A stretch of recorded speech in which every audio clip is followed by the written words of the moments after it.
স্ত্রীর কথা মেনে চলা পুরুষরা জীবনে বেশি সফল হন। অবশ্যই ভাইয়ারা সেটা মানবে না, তবে জিনিসটা কিন্তু ফলাফল আছে, অবশ্যই মিলিয়ে দেখবেন। একটি দম্পতির মাঝে এটি গভীরভাবে প্রকাশ পেয়েছে। এমন পুরুষরা যারা তাদের স্ত্রীর পরামর্শ এবং চিন্তাভাবনাকে গুরুত্ব দেন, তারা কিন্তু ব্যক্তিগত পারিবারিক জীবনে, পেশাগত জীবনে অন্যদের তুলনায় কিন্তু অনেক বেশি সফল। ভাইজানেরা, স্ত্রীকে শ্রদ্ধা করা, তার কথা মেনে চলা মানে এই না যে পুরুষরা নিজেদের স্বাধীনতাকে হারাচ্ছে, বরং এটি একটি বোঝাপড়া। আপনি আপনার স্ত্রীকে বুঝবেন, তার মতামতের অভিজ্ঞতাকে প্রাধান্য দিবেন, এতে করে একটি জীবন ব্যবস্থা তৈরি হয়। একজন স্ত্রী সাধারণত শুধু পরিবারের বিষয়ে দেখভাল করে এবং একটি সম্পর্ক বজায় রাখার ক্ষেত্রে গভীরভাবে তিনি অভিজ্ঞ। স্ত্রীর একটি স্বাভাবিক অনুভূতি রয়েছে, যেগুলো পারিবারিক এবং কর্মজীবনে সমস্যাগুলো থেকে বের হতে সহায়তা করে।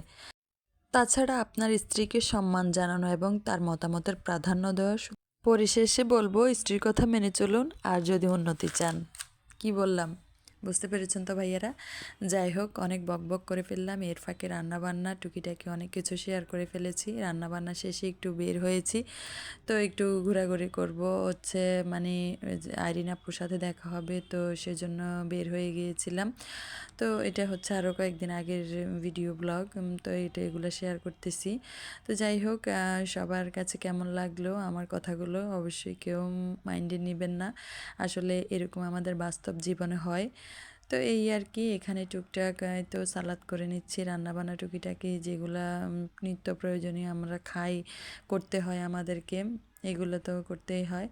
আর আমাদের টাং রোডের এই রাস্তা দিয়ে আমার হাঁটতে অনেক ভালো লাগে। এখানে ফুলের দোকান, তারপর হচ্ছে শেরওয়ানি দোকানগুলো দেখে আমার অনেক ভালো লাগে। একদম ফুলের গন্ধে মো করে, একদম ভালো লাগে। আমি ফুলগুলো ধরে ধরে দেখি। এই যে দোকানগুলোতে ভিডিও করতেছিলাম, তো হচ্ছে ফাইনালি আমরা হচ্ছে এইখান দিয়ে হাঁটতেছিলাম আপু সহকারে, হেঁটে একটু সামনে গেলেই তারপরে দেখলাম এক আঙ্কেল হচ্ছে এখানে ডালা তৈরি করতেছে টাকার। অনেক সুন্দর লাগছিল এটাকে দেখে।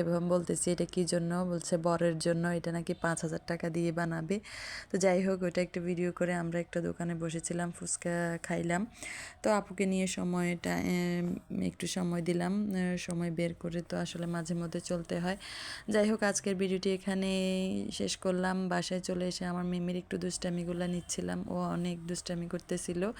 তো যাই হোক, সবার কাছে কেমন লাগলো আমার ভিডিওটি, আশা করি আর আপনার বাসায় যদি এরকম এক পিস থাকে তাহলে তো আচ্ছা, প্যারাই প্যারা। ও হচ্ছে আমার অনেক জিনিস নষ্ট করতে চায়, তারপরও মাঝে মধ্যে ভালো লাগে ওকে নিয়ে সময় কাটাই। এই আর কি, টুকিটাকি আপনাদের সাথেও শেয়ার করা। ওর দুষ্টামিগুলো দেখে আমি সাথে সাথে মোবাইল বের করে ওকে ভিডিও করি। যা দুষ্টামি শুরু করে মাঝে মধ্যে একদম চুপচাপ, এই তো মাঝে মাঝে একদম চুপচাপ হয়ে বসে থাকবে।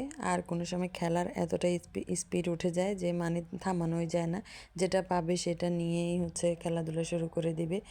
এই আর কি তার অবস্থা। তো আল্লাহ হাফেজ, ভালো থাকবেন।